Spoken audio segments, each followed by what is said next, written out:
Hey there, friends. Welcome back to Hawkeye Speaks. Let's take a walk up the DNA stairs. You coming up, Nikio?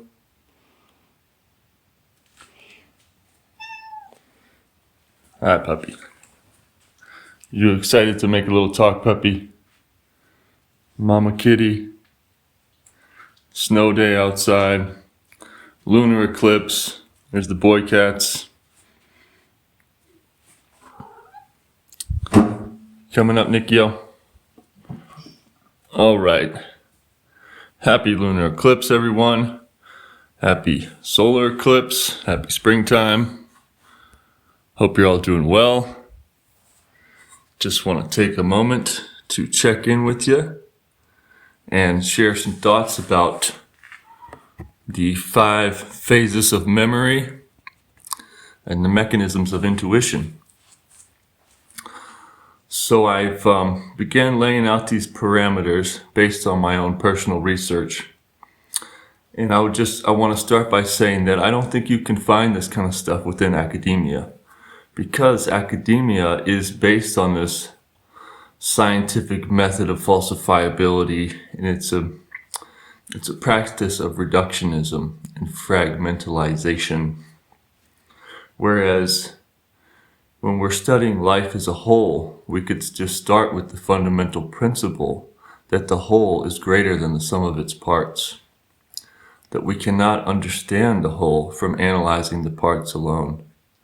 And this fundamental principle keys us right into the fallacy of this scientific knowledge based on falsifiability and reductionism. So, if we want to truly understand the mechanisms of cognition, perception, intention, complex levels of intentionality, and even the mechanisms of intuition, I believe that it's necessary that we begin with a picture of the whole, which is not something that can be reduced into academic confinements.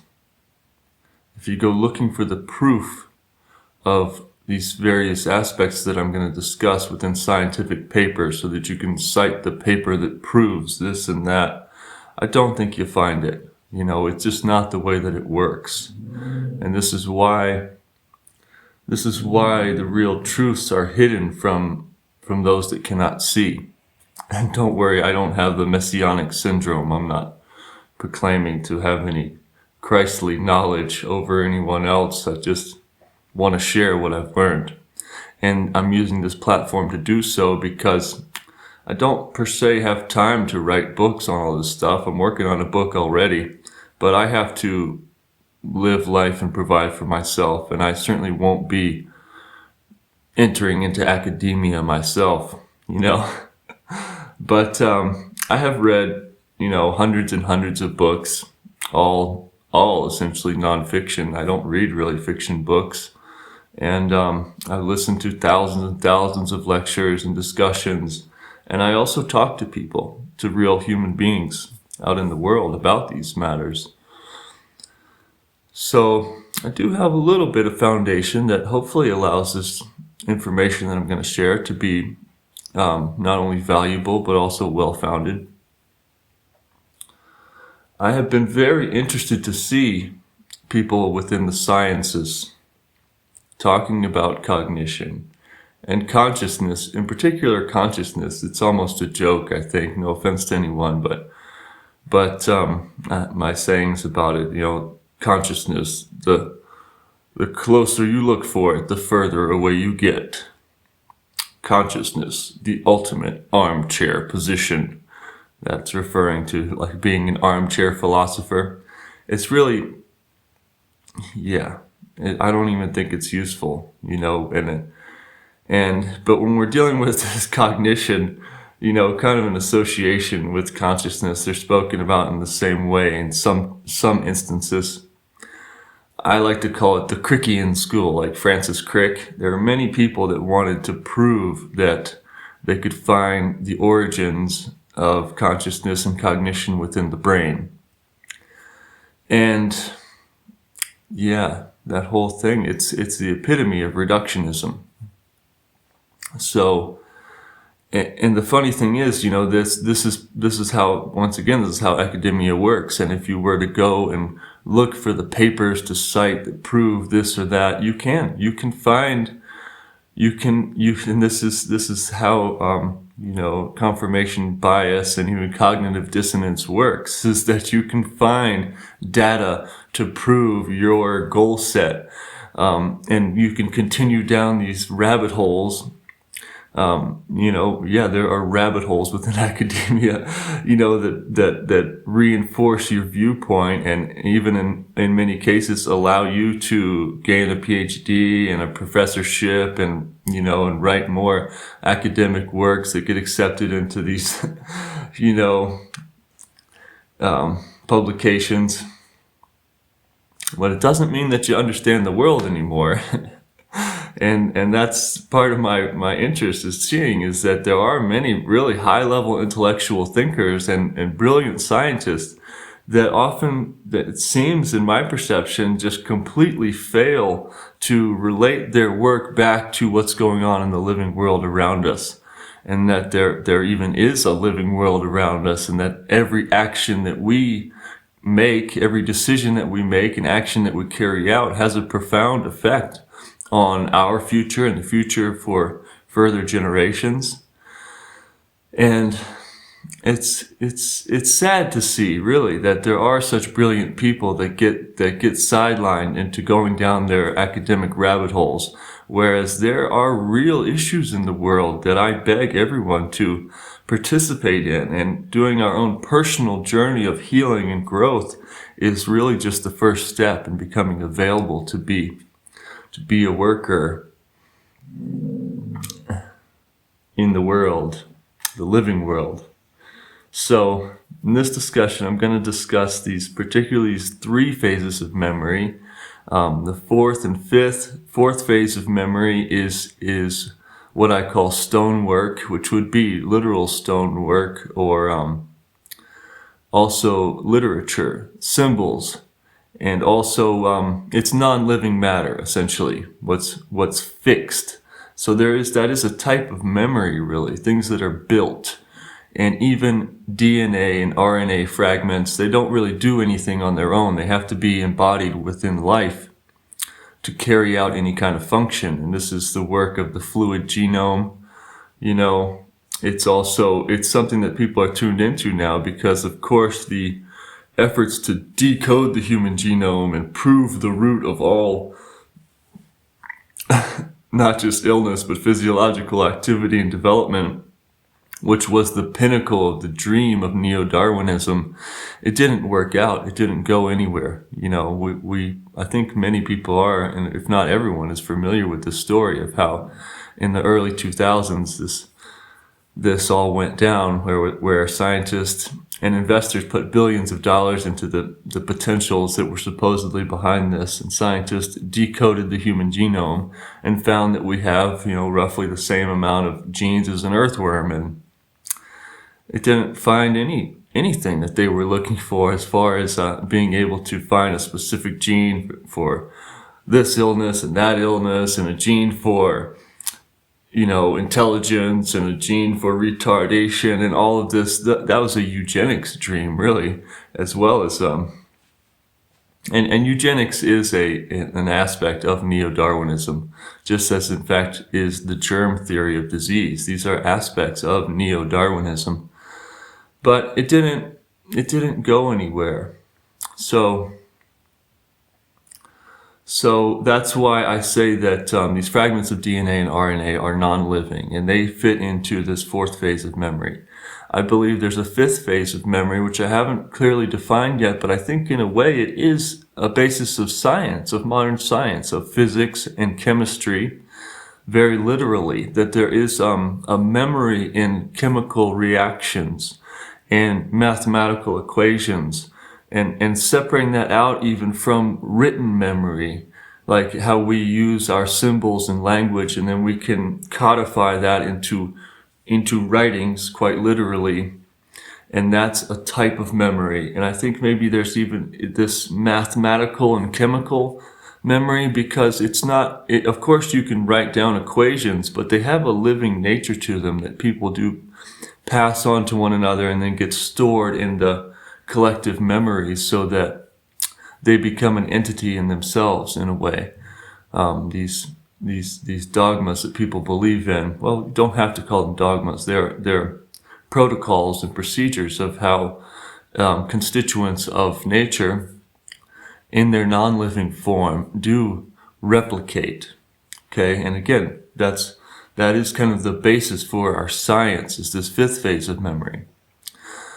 But much more interestingly for our discussions of life and what are the mechanisms of intuition and also of somatic memory and of enhanced perception of complex levels of intentionality. What we're really talking about are these first three phases of memory: mind, body, and spirit. And spirit is, of course, a general term having to do with the unseen. And but that phrase, mind, body, and spirit, is commonly used. So we'll kind of stick with that because it serves our purpose quite well. And in fact, we could say that these spirit memories are the first in prominence, that they are the most powerful of all. And this has to do with the morphic fields, the Akashic records, the 0-point energy fields, the ether, the collective memory, the God consciousness. There's many, many, many terms for this phenomena. And what I would suggest is that, as I was indicating a moment ago, that if you were to go and look for the paper or the papers that prove this, that you could reference, I think you already kind of get off track, because really to investigate this and to really understand it to any degree, there's hundreds, thousands of books that have been written. I think you'd have to go back and read the Vedas and the Upanishads and the Bhagavad Gita, and you have to study the different sects of Buddhism, and you have to study the origins of and the development of philosophical thought, and you'd have to study the traditions of native cultures throughout the world that all talked about the spirit memory in different ways. And of course, you'd have to read Sheldrake, or at least listen to his, discussions, which are widely available online, to get an idea of this, collective memory, spirit memory, the morphic field, the morphic resonance. And once you read those hundreds of books and, listen to these hundreds of different collective sources, then come back and decide whether we need to reference a particular scientific paper or not. But if you didn't look into all that stuff, there's not really a foundation to argue for or against it. But and of course, this is the basis of many theological philosophies that and what is referred to as God, that there is this all-knowing and intelligence that pervades the universe, that is preeminent and omnipotent. And this is a way also, and I believe a more useful way of discussing what consciousness is, that consciousness is not something that arises from out of organisms or matter or anything like that it is the fundamental fabric of the universe. So, we've got our spirit memories. And then, orders of magnitude below that, we have body memories. And this, I will ask you to check out Mei Wan Ho's research on this, of how she does spell out some science behind what muscle memory is. Now, within the sciences, I don't generally hear people use the term muscle memory. But you will, particularly within psychological circles, hear people talking about somatic memory. And if you follow this healing modalities at all, you're of course well familiar with how not only people have memories stored in the body, somatic memory, but we see such things as these energetic releases happening throughout different modalities of healing that seem to be very visceral and observable. That there's body activity, and there are many modalities that are targeted towards this, that are hands-on and hands-off, of course, ways of interacting with a patient, or that are, of course, not Freudian psychoanalytic talk therapy. They're geared towards accessing these memories that are stored within the body. And so how does that work? How are they stored within the body? And what is muscle memory? Muscle memory is a very real thing that we all know. We all viscerally experience it. That, the phenomena that once you learn to ride a bike, you don't forget. It's an extremely real phenomena. Many of us drive an automobile and do any countless number of things that once we learn to do them with our body, they involve the body, we can do them on autopilot. Like right now, I could be doing something with my hands, like play the piano or play drums. It would be rather distracting, but I could still have this discussion that requires essentially the wholeness of my cognition at a mental level, but my body is still doing something. And I have experienced this within playing music and also within doing sports that are happening at extremely fast, extremely, expedient and complicated durations. Okay, so this does involve space-time in a way, and this concept of duration.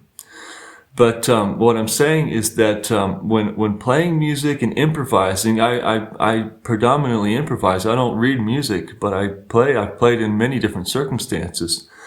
And what I've seen happening is that it happens too fast. You develop this muscle memory skill to be able to be proficient at this instrument, whichever we're talking about. And then when it's really happening, the term used here in the West is called in the zone, and there's other ways of defining that. But what happens is it's happening in real time, too fast. It can happen way too fast to be logically cognized within the mental system and then sent out to the muscles. And there is really extensive research around how this works, but again, I don't think it's confined into one paper or papers. I mean, this is a part of a bigger system. But yeah, what happens is that the muscle memory is able to actually inform action when you're in that zone that is too fast, it's too complicated, it's too much. And not only that, the mental system can actually go on. You could be doing something, and particularly in sports, my experience when I have experienced this is skiing, snowboarding, and doing some really intense, super intense big mountain riding, but my mind will be thinking about something else. You'd be listening to music and singing along with the music. It's like the mental system is not even really required once the body knows what to do. And that's the opposite of being in the zone, where you are really connected with this body's ability to carry out task. The opposite of that is being triggered and being a victim of trauma, because this is a lot of times this is where trauma is stored. Trauma is stored in the body, but also in the electric fields around the body, the biomagnetic field, because of course we do have electricity in the body. There is a rich history of work around that, particularly Robert O. Becker's work. But there's many books and many different ways of thinking about it in the West, and of course in the East, the meridian system, the acupuncture points. This is an electrical system. And if there's an electrical system, there's also a magnetic system, which gives some idea of where the memories are stored, because there are disruptions in that system and the patterns of how it works. That yeah, and if you look at Eileen Day McCusick's work in her book Tuning the Human Biofield, and her more recent book Electric Body, Electric Health, you'll see that she's mapped out in a very interesting way where memories are stored and how they're stored, and she's very well researched, and it's a wonderful modality for accessing these memories. Okay, so we have body memories, and I mentioned you got to check out Mae Won Ho, who tells us about how these are essentially stored within the water, the fluids, within the interstitial fluid. And of course, we know that the body is not just 70%. I've heard a recent figure that if you added up actually all the water in the body, it would come to more like 90%. I don't remember that. I think it was with Tristan and Decentralized Health when they were interviewing Gerald Pollack recently. But I don't have a more conclusive reference for that. But anyway, we know that an organism is made up mostly of water. And what Mae Won Ho talked about is how all living organisms are liquid crystalline in nature. A liquid crystal, now we know we all have the cell phone. I'm using the cell phone right now to record, but the screen is called the LCD, the liquid crystal display. You know, the TV and it go like this, because now we manipulate that LCD with our finger, right, with the touch screen. So we are all actually familiar with this liquid crystalline nature. But if you imagine that organisms are liquid crystal, what that means is that a solid crystal is made up of three-dimensional geometric patterns of molecules that align, they lock into place, and that's what forms a crystal. And whereas a liquid crystal, there are two-dimensional geometric patterns that align, and they're able to move. That's why it's called liquid. And that experiences phase locking and phase transitions, where there will be a shift in the geometric pattern that will be recognized throughout the entirety of the organism, because it's all completely connected at all times. And that also, to back up to our first spirit memory, I mean, this is what Electric Universe is all about. Electric Universe is about more than just the ideas that the universe is held together by electrical and plasma energy. I mean, that's a wonderful part of it to explore, to check out, that gravity doesn't actually hold the universe together, the galaxy, but it's electrical energy. But more so, it's giving rise to this ability to talk about how is memory stored and transferred throughout the ether? What are the mechanisms behind morphic resonance, essentially? And of course, even Einstein said that, and I can't quote it, but he said basically that the ether would be required for his theories to work. I can't remember that quote exactly, but of course there is an extremely rich history of work around what is the field, the 0-point field. And you got to go and read many of those books to be able to really more interpret what Sheldrake is talking about with morphic resonance and pre-sentiment. So, but it is, it's rather foolish to deny that it exists, to say that there's no such thing as telekinesis, there's no such thing as intuitive ability that's non-mental. And that there's no records stored, there's no collective memory. It's rather foolish to outright deny it and to try to confine a view of cognition and memory to within mentality alone. So, spirit memory, body memory, stored within the liquid crystalline matrix throughout the entirety of the organism, and even potentially in these electric fields, though I'm not sure, I'm not per se trying to define a boundary between body memory and spirit memory, that within our bioelectrical field, are those spirit memories and our body memories only in the body? I don't think that there is per se a solid boundary.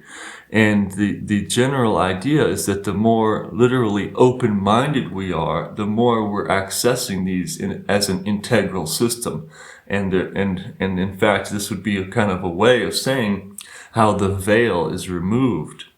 The veil is a concept that has been discussed throughout history, really. So, the Maya. So, then we do have, at our next level, mental memories. Okay, so we had spirit, body, mind, body, spirit. Mental memories, there is a rich history of Western thinkers. I don't know. That's what I have access to and have read the books about predominantly. And I don't know about other traditions.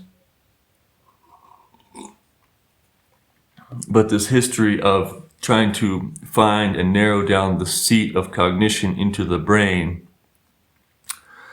Yeah, there's a rich history of that.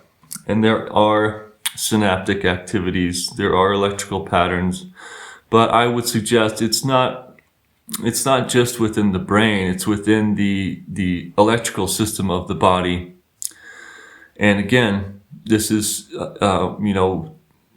drawing a very fine line between these different systems kind of only helps you to lose the bigger picture. And if we go back to that fundamental principle of nature, that the whole is greater than the sum of its parts. The whole cannot be understood from an analysis of the parts alone. If we could use that as a foundation, then we see it's better to add things up than to take them apart.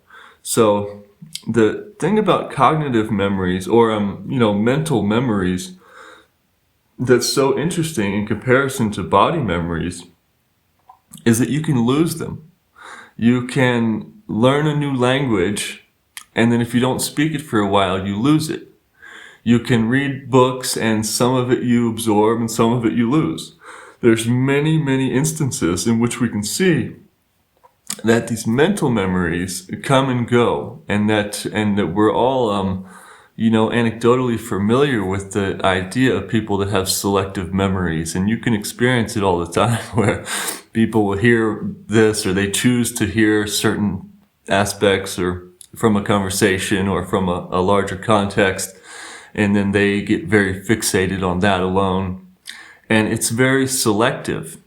And that's a good place to really envision what are these mental memories, is that they are selective.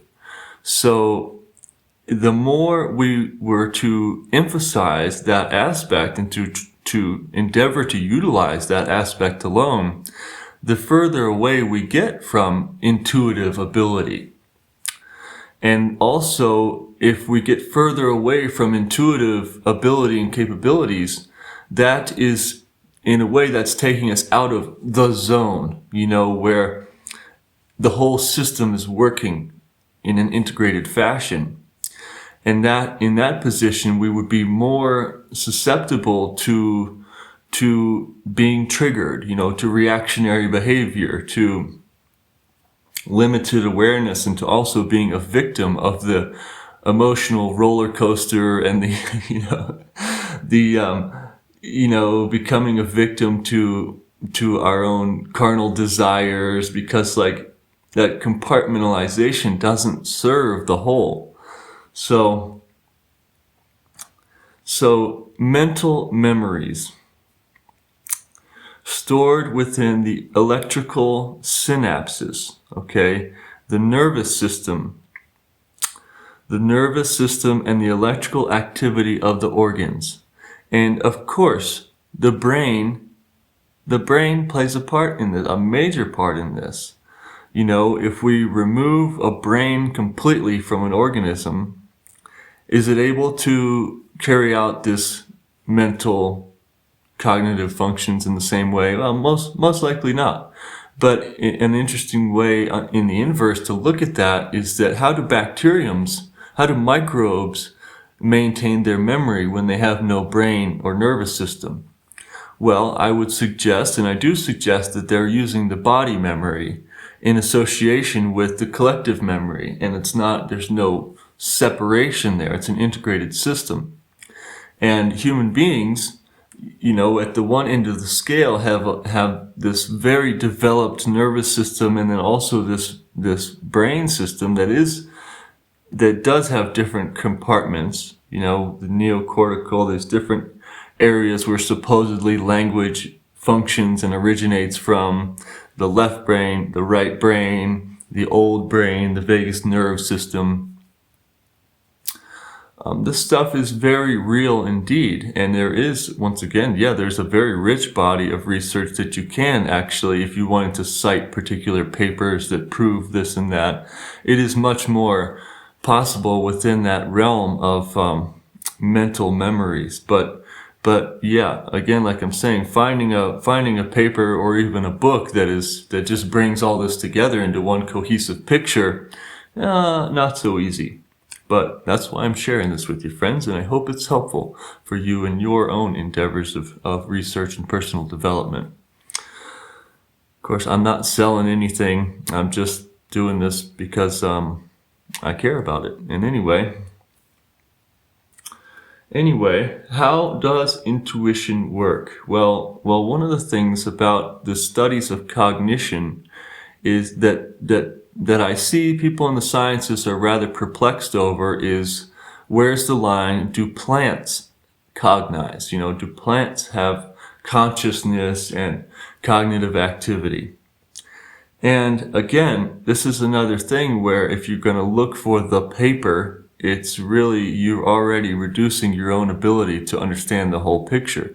Because we can, at the surface level, and there are papers written about this, you can see that plants respond to stimulus. As the sun moves across the sky, they rotate their angle so that they're, receiving more direct sunlight. But that's very, very, very surface level. If you want to dig more into the cognitive capacity of plants, you also have to study the shamanistic traditions, which are all about this, about how there are plant medicines and that each plant has its own spirit entity, or however you would define that is replicable. That people who use plant medicines will see these same figures, these same entities, etherically from the integration of the plant medicine that shows that there is a knowledge, a wisdom, what's the word for it? There's somehow, this is based on a memory, right? Some type of memory. And since, once again, the plant doesn't have a brain and a nervous system, what are we talking about here? What are we talking about when we ask, do plants cognize and have consciousness? Well, again, I certainly don't think that consciousness comes out of the brain. I think that if we use our brains, we can emerge into consciousness. And that when organisms, microbes, plants are doing their thing, when they are carrying wisdom, they are utilizing the body memory and the spirit memory in a way that is fully integrated, which sets the stage, which is the foundation of what intuition is. Because as I had just indicated, if we deny those systems and we use only mental memories, we actually have the ability to cut ourselves off from the power of intuition. And like I was saying, we could become reactionary and we become closed-minded. We form cognitive biases and cognitive dissonance.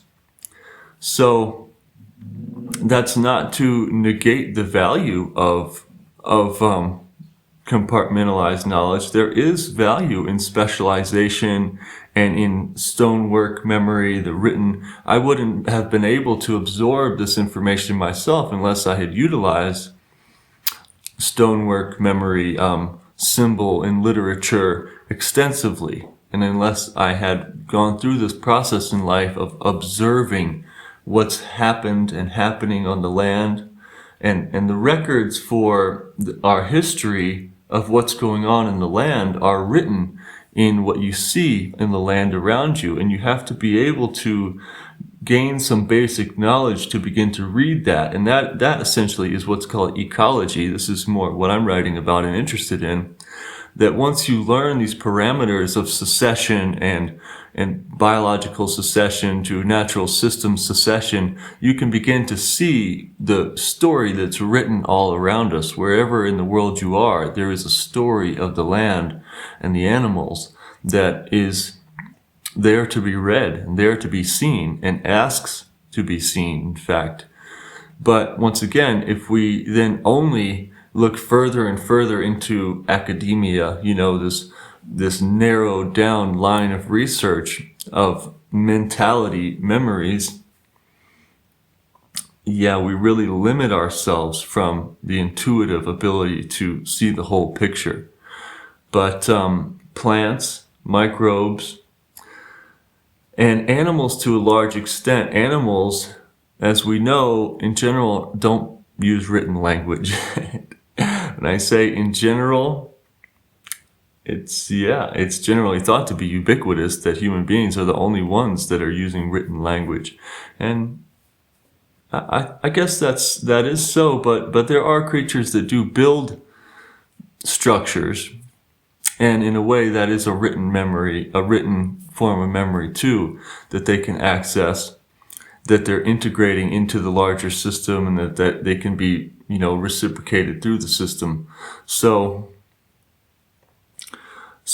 animals, but what I'm saying and thinking though is that animals are much more directly using these systems of integrated perception, which again we can refer to as intuition, because they're not getting trapped into these only mentalic memories, these brain memories and electrical nervous system memories, okay? That they are just using the system of body memory and spirit memory in an integrated way, which lets them be tapped in at all times. And this is, you can experience it. As you may have seen, I'm surrounded by my cats right now and the dog. And they verbalize sometimes, of course. They meow, they bark, they do communicate in that way, but much more so, they're just tapped in. They're just tuned in to what's going on around. They're paying attention at a deeper level than abstraction. And that is really the deal with these mental memories, is that we're able to abstract. And once again, I'm not trying to negate the value of that. I wouldn't have been able to learn all this stuff if I didn't read these hundreds of books, and listen to these thousands and thousands of lectures where the words were mediated through an environment of stored information. So to kind of back up to what's the purpose of doing this? Well, I'm just want to share with you some of what's on my mind, and we have the lunar eclipse today. And why is it that I'm inspired to record a talk like this on a day where there's the lunar eclipse, and we just had a massive solar flare yesterday, so there's this increased electromagnetic activity in the environment? Well, there is something to that. Why people there is a record of increased health problems, heart attacks, strokes, people having psychotic events, as well as times of enhanced inspiration during these solar storms. And okay, so what is the mechanism for that? Well, again, like I was saying, this is what Electric Universe is about. That there is a medium for how this information is carried, and this is called, again, the ether, the morphic fields. There is a consciousness that is the fabric of the universe that holds information. So why am I talking about this? Well, I've found that it's important to lay out the very basic parameters of what we're dealing with before we get too involved in going down the rabbit holes. As and for instance, I've already discussed a bit of what is intuition and muscle memory. How do we get into the zone or get cut away from being in the zone. But also, what is somatic memory? How do these modalities in therapy actually work that people can access and heal? And what else? Yeah, what is cognition, levels of perception, complex levels of intentionality? I think that for anyone who's involved in researching this stuff for your own personal interest or your scientific endeavors, it is quite important that we parse out these basic parameters first, and then we can identify how they're affecting the picture and how we are affecting the picture as we enter into this, which is the observer principle, that all acts that are happening in nature are affected by the observation in this quantum physics sense of the term and the understanding of that, but also how, in fact, the act of observation is necessary to integrate within the system, as I was just indicating about ecology, in that we learn the basic parameters and then we can begin to read the signs that are happening in the larger picture all around us at all times. So muscle memory is something I don't hear it being talked about very much in the sciences around, and also this word skill. I never hear the word skill being used. But again, how does a microbe have memory that it's not using a mental memory per se, because it has no brain and nervous system, but microbes do communicate through these mechanisms of quorum sensing, quorum quenching. They form a quorum and somehow they know what to do. And this is talked about within ant and termite communities. Of course, many biological researchers have talked about how do ants know and how do bees know how to behave in these ways, and up to birds, how do birds fly in formation and know when to migrate. But it's just happening even all the way down at the level of single-celled organisms that somehow know how to coordinate with each other. And again, quorum sensing. You check out all the work on that, and it tunes you into how somehow there certainly is a mechanism for remembering. So yeah, what are the different types of memories? This is what I'm saying. Before we ask where are memories stored, you should ask what kind of memories are we talking about? And I think this really gives a lot of sensible validity to how we can parse these things out and then reintegrate them into a whole of what is Sheldrake talking about with this whole presentiment and morphic fields, and what is somatic memory again, body memory, muscle memory, and what is mental memory. Separating them out gives us the ability to see the whole, I feel like. If you look for the papers that prove this or that, and then you want to write papers and do professorships focusing on one singular area, hopefully that does still keep you in touch with the whole, but it has the potential to do the latter as well, to do the inverse as well. So plants have an awareness. I recommend everyone checks out the work of Monica Gagliano. With her book is called Thus Spoke the Plant, but her discussions that are available online are good and give you an idea of the depth of the work. And she was a regular official scientist, someone who was doing work in the laboratory, working on studying animals, and then she got into studying plants. So she's coming from a scientific background. But what she found is that there is high-level cognition that is carried out within plant communities, plant organism and communities, that is very, very real indeed. So where does cognition, what is cognition? Well, I think it's also, just as I was saying, it's important and valuable to separate these things out.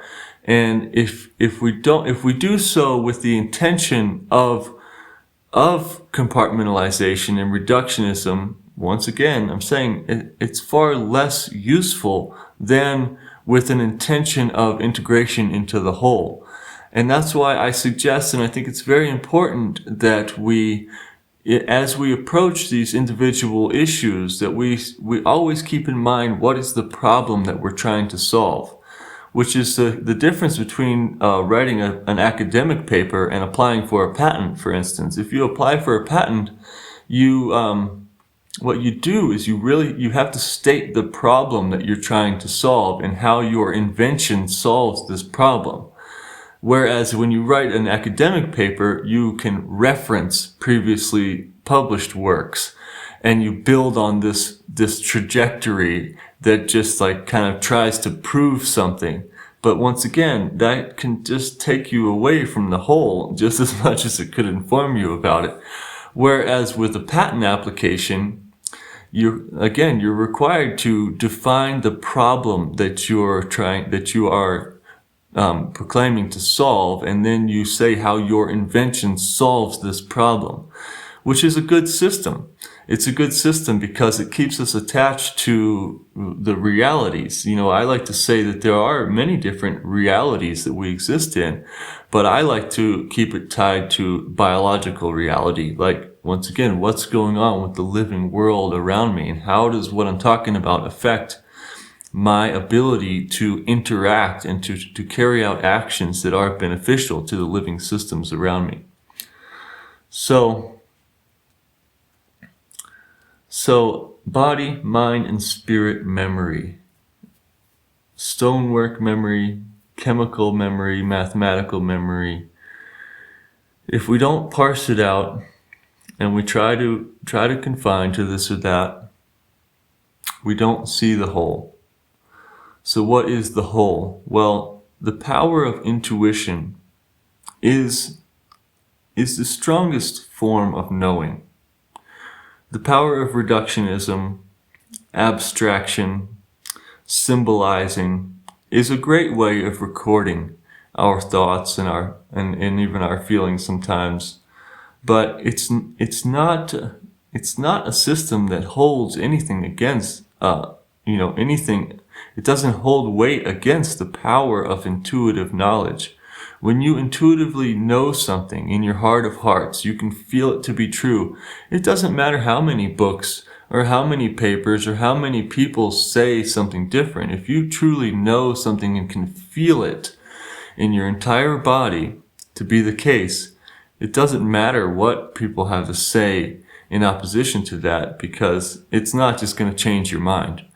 So intuition is very, very powerful indeed. And I'm suggesting that, once again, this is the system that plants and animals and life throughout nature uses. They use an integrated system of body memory, which is memory that is stored within the liquid crystalline matrix of particularly, throughout the coherent domains and the structurability of water.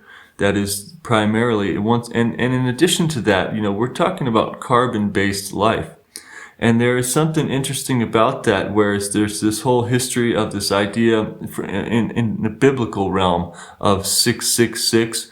Well, there is some science behind that there's carbon-12 is 666, but we can achieve a higher level of carbon structuring that is carbon-14, carbon-16. I mean, these are different. If you look at geological history and carbon dating, you'll see these numbers being used. But somehow this is also happening physiologically. And it has to do a lot with hydrogen. Like now, if you're following alternative regenerative medicine, it's the term functional medicine has kind of been confined to a limited perspective, but regenerative medicine, talking about deuterium. Deuterium is huge now, and it is one of the things that is thought of as a fundamental determinant factor of your susceptibility towards cancer and other illness is your deuterium levels. So deuterium is this heavy isotope of hydrogen. It's not a radioactive isotope, but it is a heavy isotope, and I don't understand chemistry, so I don't really I don't have a better way to explain it, but I could tell you that you could go and listen to hundreds and hundreds of talks, and there's probably some books out now about how deuterium buildup within the cells is destructive to metabolic activity, and how we can reverse that through practices of deuterium depletion. There is deuterium depleted water, and there's there are therapeutic protocols that can be followed, but it's also a general lifestyle that facilitates low deuterium levels. And there's kind of an opposite of that too, which would be that there's a healthy hydrogen metabolism.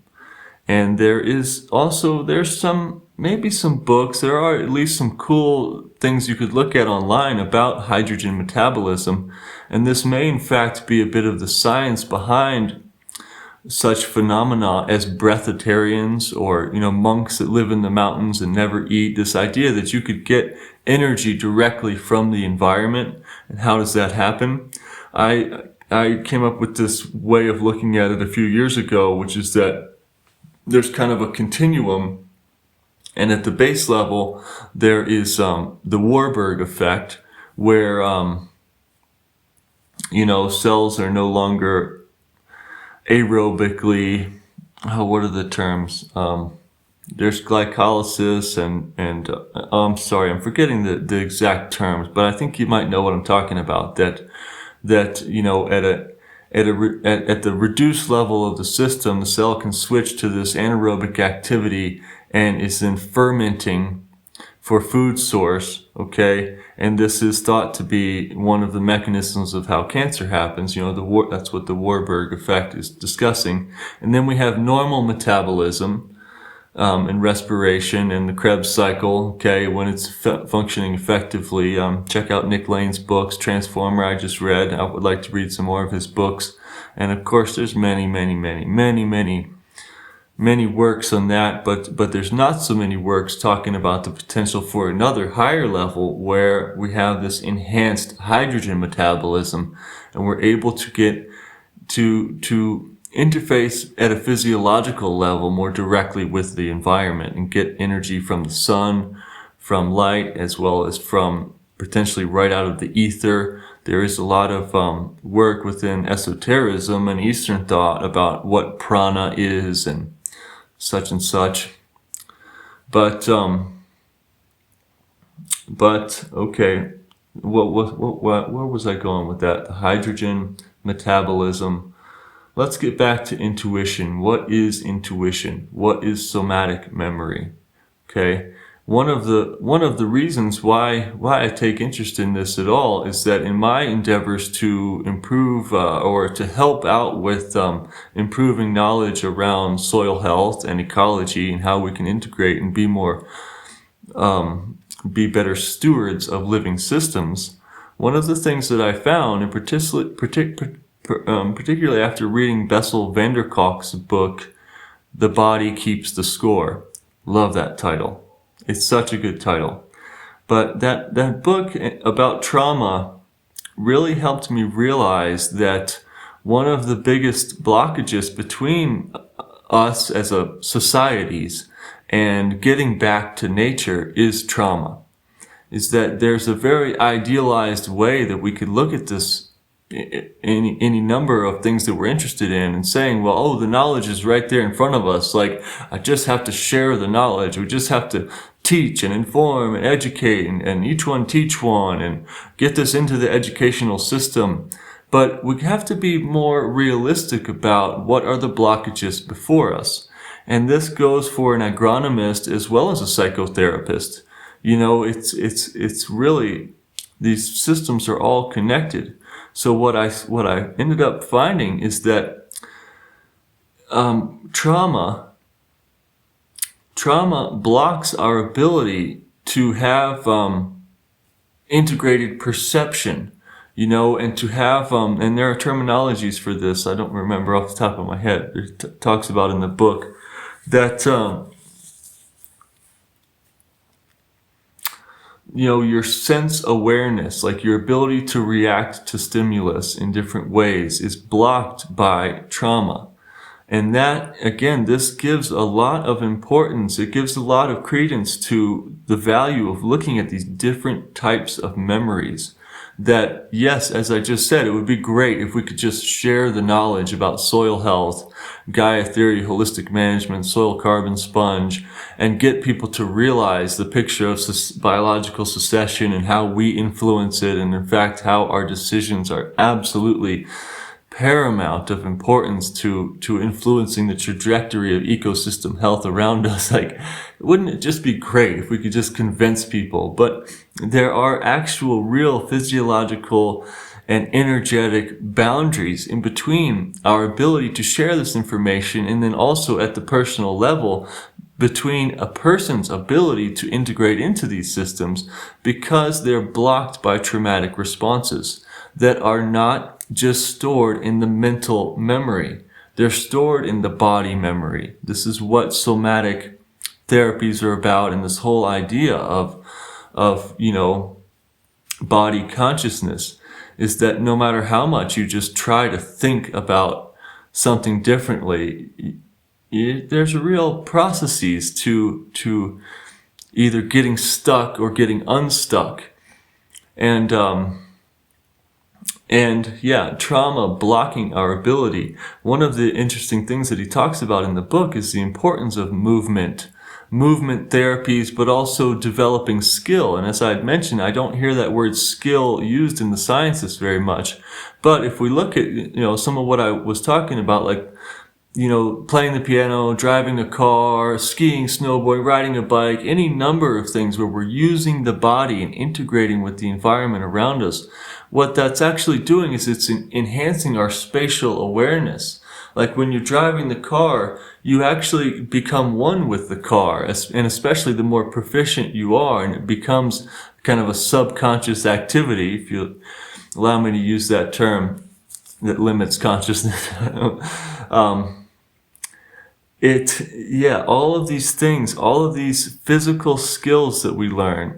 Yoga is an example for me. I practice yoga, the larger spiritual practice, but also the stretching routine. What you'll see with the stretching routine, the asanas, is that these become integrated into a muscle memory, into a body memory. And you don't lose them per se. You might get a little stiff if you don't do it over months and a year or whatever, but it's quite easy to get right back into the routine and pick it up again, because the body remembers. The body keeps the score. And the inverse is true as well, that the less we have physical skills, the less we integrate with the environment, the more we can be bound by traumatic memories that are stored in the body. And that cuts us off from sensory perception of being able to react to what's going on around us in an integrated way. So essentially what I'm saying is that intuition, the highest form of knowing, is only capable through integrating these different systems, and that's what plants and animals do.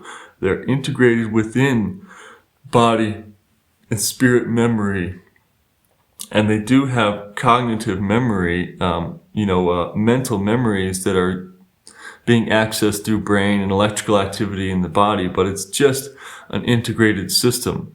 And human beings, we have the ability to do profound abstraction within the form of just mentalizing all the memories and getting very stuck in the head domain about how things work. But that only cuts us off from the other reality that we do have memories stored within the body.